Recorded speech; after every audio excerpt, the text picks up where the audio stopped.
for that. It could be a basketball coach, it could be a karate sensei, it could be your babysitter, it could be your aunt. There's going to be that one person outside your parents that's really going to make an impact and that you'll remember and could really change the trajectory of the decisions you make and the person that you become. And that could be you.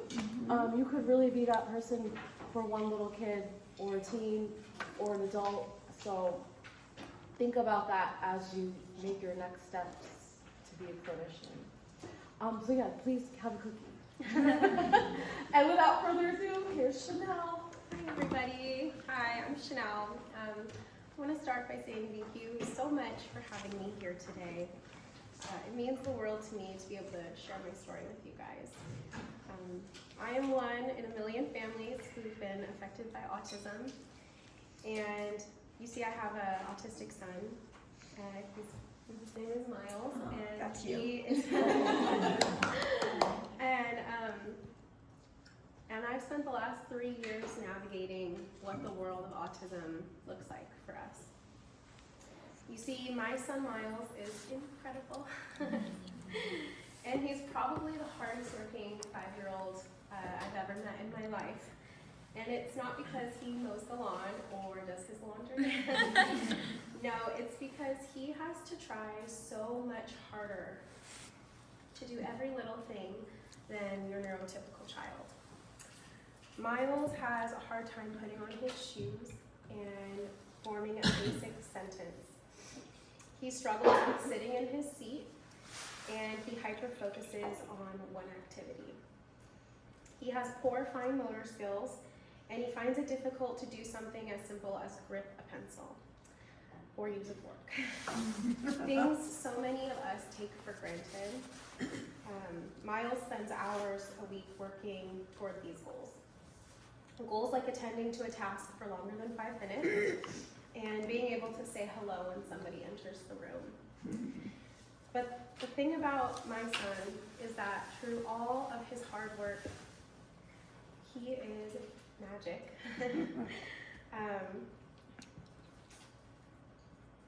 He truly has a gift that he offers this world, and he wouldn't have that if he didn't have his autism.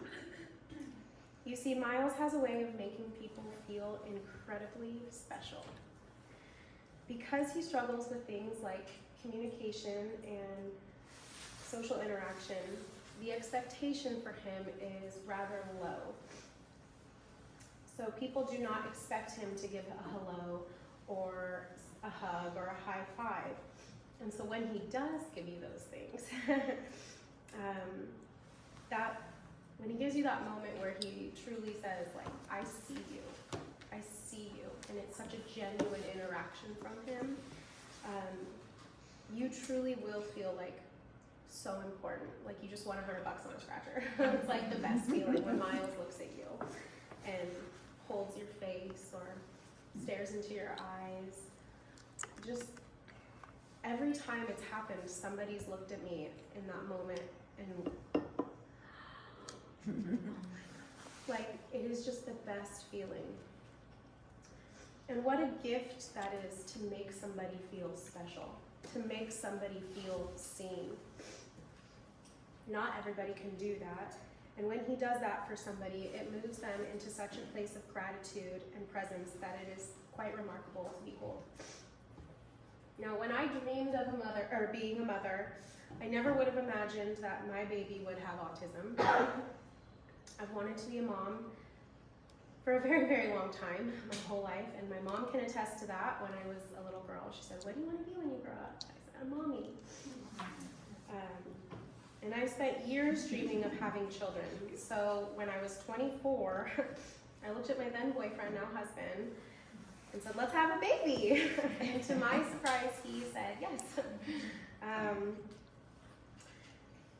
We were standing outside of Jamba Juice, and I remember I was so young and so scared, but so excited because I knew that my lifelong dream was about to come true. So I got pregnant, and we have this beautiful baby. Oh, God. Beautiful baby. And he is the best baby in the world. He sleeps perfectly. perfectly, he eats perfectly, he doesn't cry. He's just an absolute angel. And he was sent to me. He was like a dream. I can't even explain how perfect he was. He was unbelievably beautiful, had the best laugh, the sweetest demeanor. He was just a true gift that I received.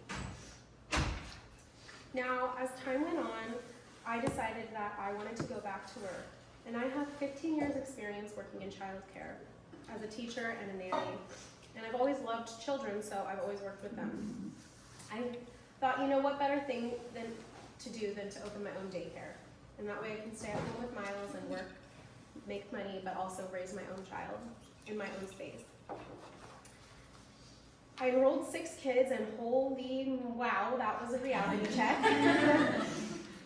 Over time, I shifted my program to meet my needs, and I ended up with 3 students, 4 including Miles, who were all the same age. They were about 2 years old. And that's when I realized that Miles was a bit of a wild thing. Things were just a little different for him. You know, he would dump toys out instead of playing with them. He would stash them behind the TV stand, and I would, you know, pull it out, and there'd be like 700 Legos, and I'm like, what the heck, or race cars, and he would have stash piles everywhere, and he would constantly put inedibles into his mouth, so things like foam, paint, cars, constantly chewing, constantly tasting, constantly doing something that maybe wouldn't be deemed appropriate. Sand, all this kind of stuff. Which at the time, I'm gonna be honest, it didn't seem like a big deal to me. I thought, oh, he's just like a little dirty boy, you know? He's just a dirty little boy, being a dirty little boy and doing what dirty little boys do. He's just being silly. But over time, his peers in the daycare started speaking, and Miles was still not speaking. Nor was he responding to his name. So my husband and I thought, okay, well, we should get him into speech therapy. It's clear he has a language delay. So we enrolled him in speech therapy, and now at the time, it was 2020. So everything was virtual. And here's me running after a 2-year-old with my cell phone on a virtual appointment, and you know, I'm like, this is what we're doing right now, like, here we go. And so it was very messy. It wasn't very organized, to say the least. But we persevered, and we followed him from room to room trying to get this appointment. But it was in those virtual speech therapy appointments that his speech therapist had first mentioned autism to us. She said she saw some markers for autism, and she suggested that we get him evaluated. Now, the first time she mentioned it, I brushed it off because I couldn't deal with that at the time. It was too heavy, and I thought she was full of it. I thought she didn't know what she was talking about, and I thought, like, if it's that serious, it'll get that serious at the time. And from what I knew about autism, these kids were rigid, or frustrated easily, or angry, or they repeated things all the time. And Miles was just not that way. Miles was just like the best kid. He was so fun, he was sweet, he was full of love and laughter. He loved music, and he loved love. He just was full of it. He just dripping, oozing with love, this kid. And he was so loved, by the way. He just wasn't rigid, and he was so easygoing, which was such a vast shift from what I knew about autism, because autistic kids aren't easygoing. Like, we all know that, you know, at least that's how I felt in the time. But he wouldn't respond to his name, and he had a language delay, and he had a high pain tolerance. So because of these things, after the second time she mentioned autism, I felt obligated to take her seriously.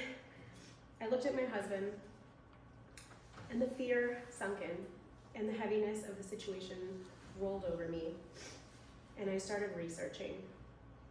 Now I'm young, I'm 26 at the time, and I'm pregnant with my second child. And I started reading about autism and trying to learn everything I can. But I mean, I joined Facebook groups, I read blog posts, I read books, I listened to podcasts, and I just didn't really know how to feel because there was so much to take in and so many varying opinions about everything. And I was still majorly in denial. You know, there was no way that my baby had autism. He's perfect. And I just wouldn't accept it to be the case. But one thing about parenting that you learn while you're giving birth is that you have no control. You have no control over the hand you were dealt. You have no control over the way that these kids' lives are going to unfold. The only control I had was what I would do with that information. So I reached out to our pediatrician who mentioned reaching out to the regional center, and we connected with them, and they said it's about a 6-month wait. But we can get out there and preliminarily evaluate him. They came out and they tested him, and I just remember feeling like he didn't do well. He didn't score well. I kept trying to convince myself maybe it's ADHD, maybe it's ADD, maybe he's deaf, maybe he just has a severe speech delay. Now, they gave me the opportunity to wait these 6 months, but if you need to know one thing about me, it's that I am incredibly impatient, and that just would not do. Now, so I did my research and I found that I could pay privately to have a psychologist evaluate him. 3 days later and $3,000 later, we were sitting in a psychologist's office, and it was a very straightforward appointment. My husband, my 2-year-old, and our now 4-month-old, we're all sitting in this room. When the doctor looked at me and said, this is a very cut and dry autism case, level 2 autism, he asked me, do you see how he doesn't share joy with you? And in that moment, I felt like he didn't share joy with me. And I felt like he was broken. I felt like my life was broken. My husband and I packed up our kids after that appointment, and we spent the next year of our lives grieving. We went from believing our child could do anything to believing he couldn't do anything at all. And so we took turns falling apart, and we took turns holding each other together.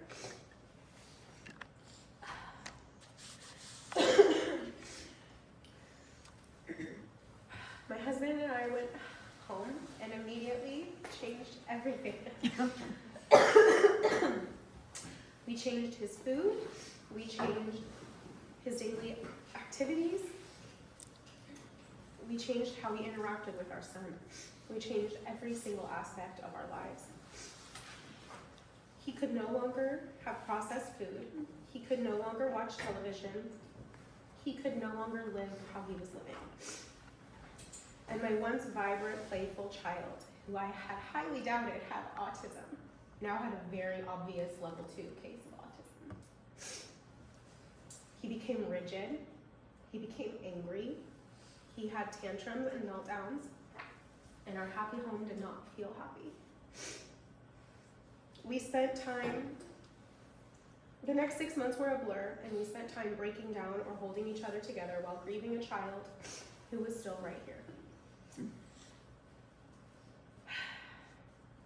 And it wasn't until the grief settled that we realized this is not working.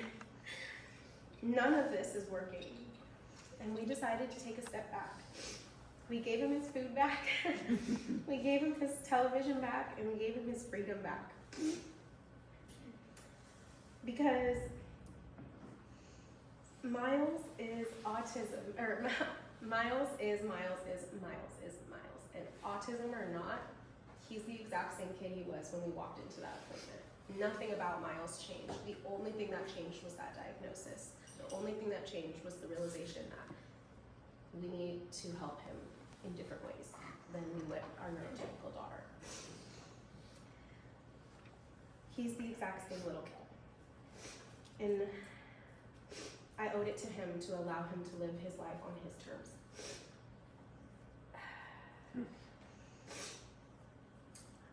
The only thing I could do was assist in making his life easier any way I could. And that is what really got me seeking high quality therapy for my son. I found myself questioning a lot of what I was told I was supposed to do. Now, I'm not anti-vaccine. I'm not anti-red dye 40. I'm not a crunchy lady. I'm very straightforward. I like what I like, and I don't like what I don't like. And one thing I knew for certain was that my son deserved the absolute best life. And I was going to do everything in my power to provide that for him. And I didn't believe that it started with 40 hours a week of ABA. I didn't believe that he deserved to be rewarded or things to be withheld just because he couldn't do something or because he did. And so this sent me on a wild goose chase all over looking for high quality occupational and speech therapy. I found Rada and immediately knew that she was exactly what we were looking for. Somebody who can create a culture of love and pride in what they're doing. A safe space for my child to be exactly who he is, but also give him the resources to thrive in this lifetime. Miles was nonverbal for a very long time, and we were blessed with sparkling speech therapy and Rada's team. I leaned heavily on their experience, and I also relied on the wisdom of adult autistics who had experienced therapy themselves. It was in their words that I heard that what worked and what didn't. I leaned heavily on their experience.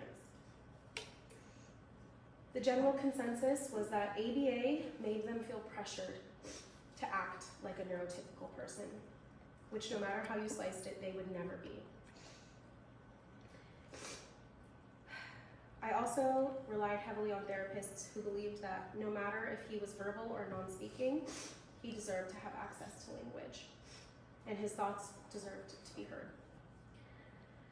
It was then that Janelle, our wonderful speech therapist at the time, recommended an AAC device. And initially I was really fearful because it felt like we were giving up on verbal speech for our son, and that we were officially letting go of the spoken word. But between my husband and Janelle, they both reminded me that if we can help him, we need to. We need to offer him the opportunity, regardless if he ever talks or not. He needs to have access to words.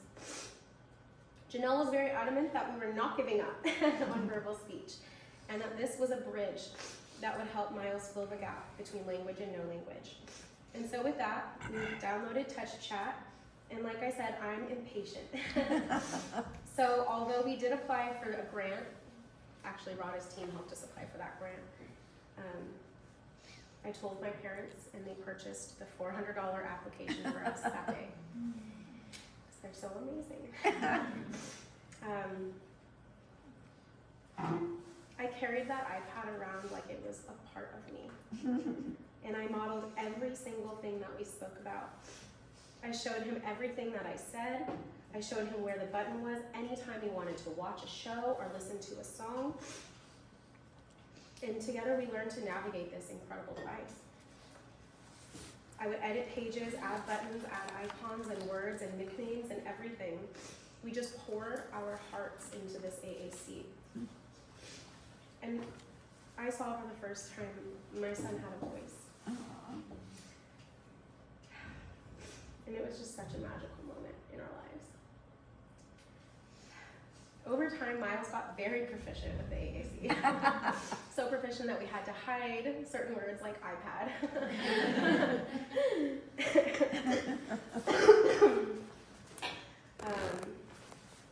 And although he never used full sentences on the AAC, he used it to request things like his favorite shows, his favorite food, bubbles, and people, like his Goma and his Pop-Pop. But it opened his world to words, to being heard. And he was able to have a reference point for something that he wanted or needed. And this is the impact that high quality therapy has on our family. having people who are here to support and guide us through our journey. And it's such a gift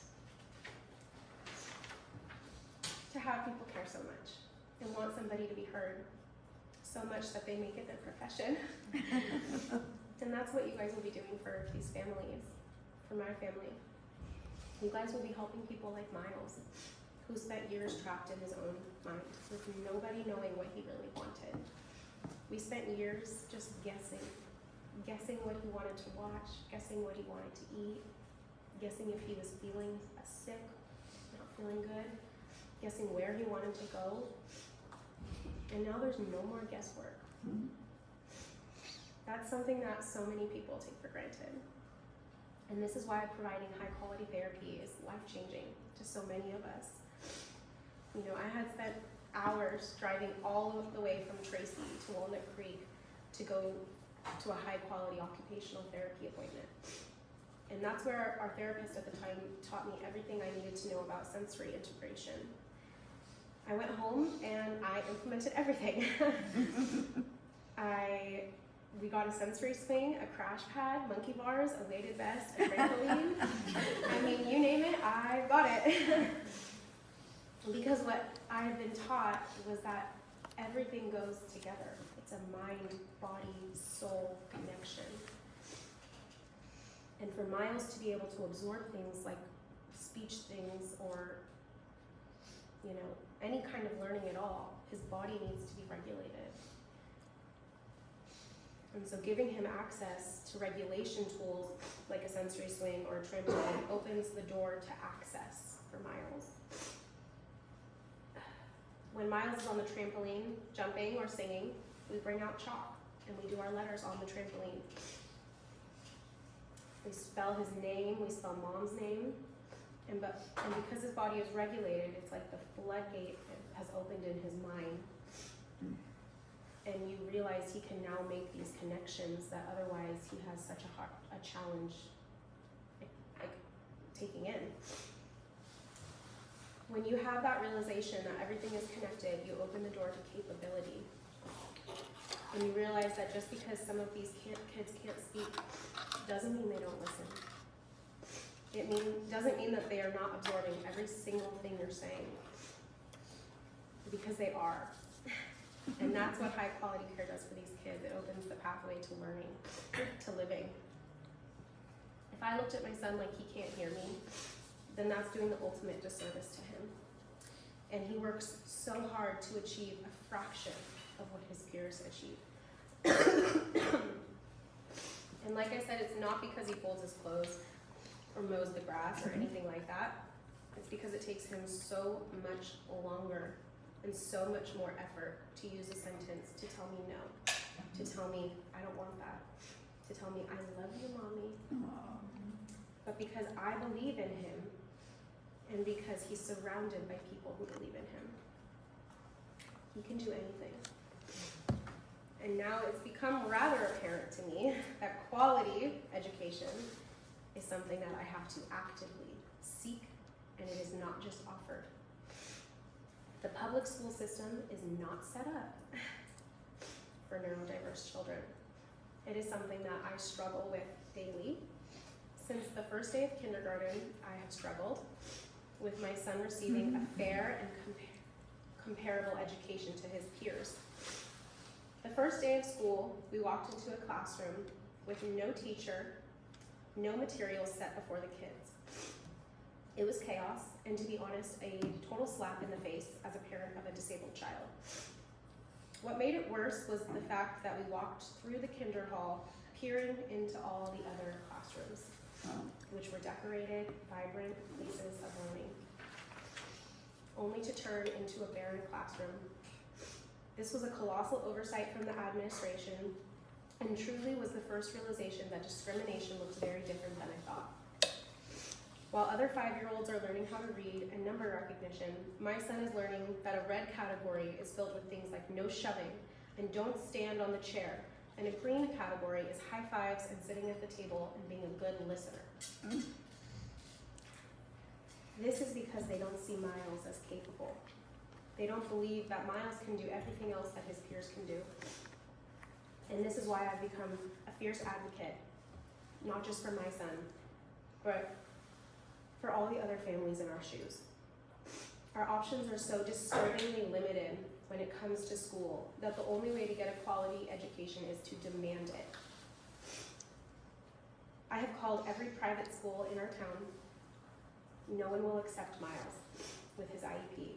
They don't have the funding, they don't have the resources, and unfortunately, the person who pays the price is my son.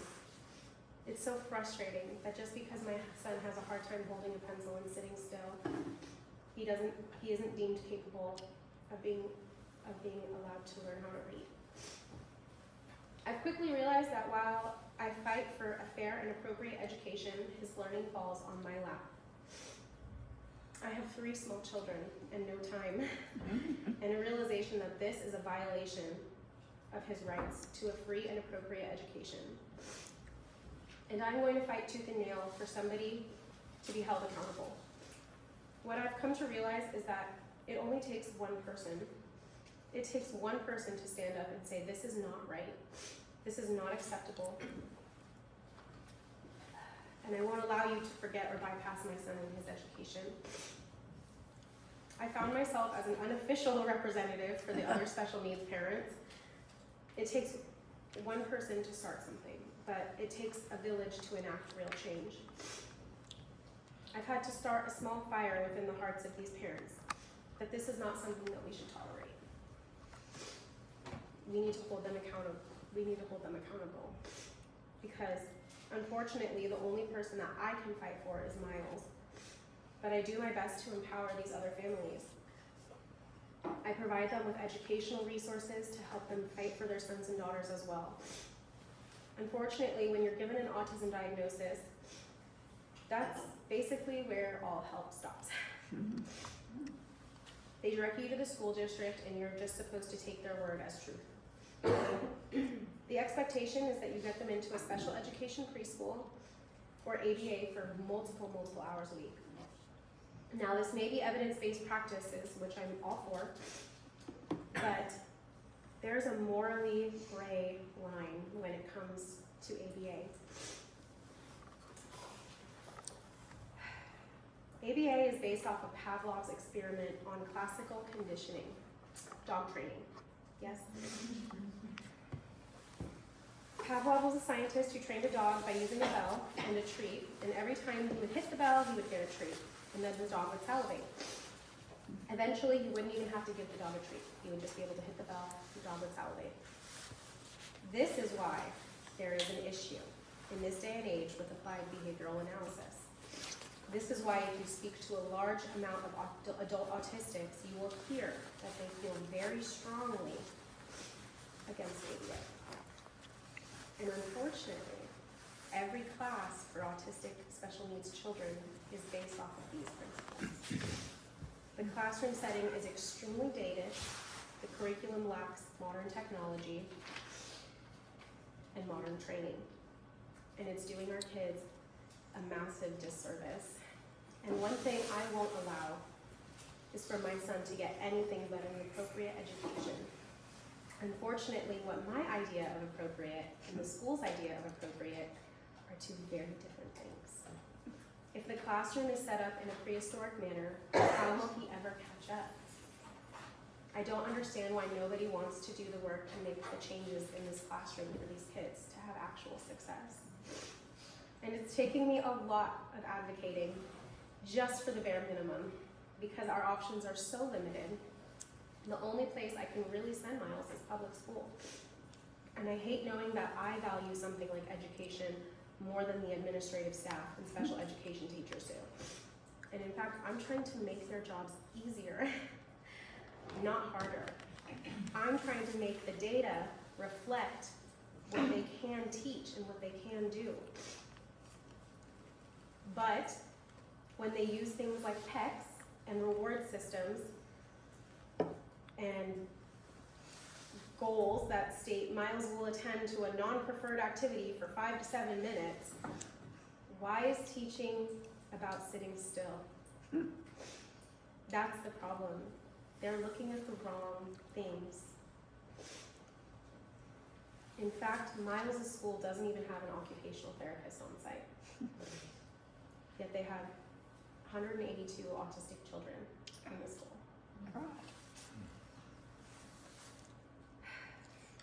The bare minimum is not going to get him anywhere. And that's why I have such issue with the school districts. I know they hate to see me coming. I know they hate to see my name on the emails because they know that I'm going to sit there and say what they're doing is not enough. It's not good enough. Because, and I'm not going to stand by and watch somebody fail my child. And it's not only my child, it's his classmates. And it's the children that follow in his footsteps in these programs. And it's for these parents who, they don't have the resources maybe that I have. They don't have the education and the tools that I have, the knowledge that I have, saying they're taking what the school says and running with it. They're saying, this is what they told me. I don't have anyone else telling me any different. That's the problem. That education stops at the school district. So we have to, in their minds, we have to listen to them. But I'm not going to listen to them because I know my son the best. All these parents are just fed what they think is okay from the school district. And the school district should be the one who takes on the outlook of how can we make this better. They should be the ones wanting to make this program successful. They should be the ones wanting to say, we're going to make this the best program possible, and we're going to get the training. We're going to take this head on and find ways to help these children succeed. The staff members should want to do these things differently in order to help these kids. The way it's feeling right now is that they just don't have it in them to care. The bare minimum is too much and it's too hard. So we're not going to make any changes. We're not going to do anything of value to help these kids. And it's hard to witness, and it's something that I won't stand for. And I don't exactly know where this road is taking me, but if it means I go to the school board, or if it means I go to Congress, or if it means I go to Washington, then I will. Because it's unacceptable. And these kids deserve so much more. And one thing I won't ever allow to happen is for somebody to waste my son's time. And I will stand and fight for him to receive an education that's appropriate, regardless of the cost, because my son is capable of so much more. And it's not just me who's come to that realization. It's everyone who's ever met Miles or who has an autistic child themselves. Whoever has been there on this journey with us, they see what he deserves. And I tell my son every single day that you can do anything you put your mind to, Miles. You are smart, you are driven, and you have the tools to succeed. It's all about what you do in this lifetime. It's all about the work that you put in. And every night when we lay in bed, I remind him of this, that he can do anything, and that he is smart and he is capable. And I won't let anyone, through their actions, tell him he's not. And it's not a matter of if he will achieve things, it's a matter of when. I want you guys to sit and think for a moment about what kind of provider you will be, because what you offer these families is hope. You offer them a dream that one day their child can tell them that they love them, that one day they may have a friend, that one day maybe they can go to college too, or work somewhere, or drive a car by themselves. Being able to ask somebody, do you have extra soap? Or telling a waiter their coffee is cold. Things that seem so small, but are so important, because otherwise disabled people will be pushed aside and forgotten with no help and no accommodations. You're offering these people a life and that is a very profound task. And I want you to know how much I appreciate what you guys are doing for these families like mine, like people like my son, who otherwise would be made to feel like he's not even worthy of a hot coffee. Because of speech therapy, my son has a chance at creating lasting friendships and telling his dad, good night, I love you. My son is able to share his gift of love, and it's so beautiful to witness the love he gives to others. And we would not have that without quality therapy. And truly I do. I want to say thank you, not just from me, but from all the families that you guys will help in your lifetime. This thank you is from everybody, that over time you will impact lives for years and years and years to come. And you are opening the door to living for these people. And it's such a wonderful gift that you're giving, and I really want to say thank you from the bottom of my heart. Because without speech therapy, people can be trapped and very alone. And you're opening that door to a world beyond lonesomeness. And from myself and Miles, I want to say thank you. Oh.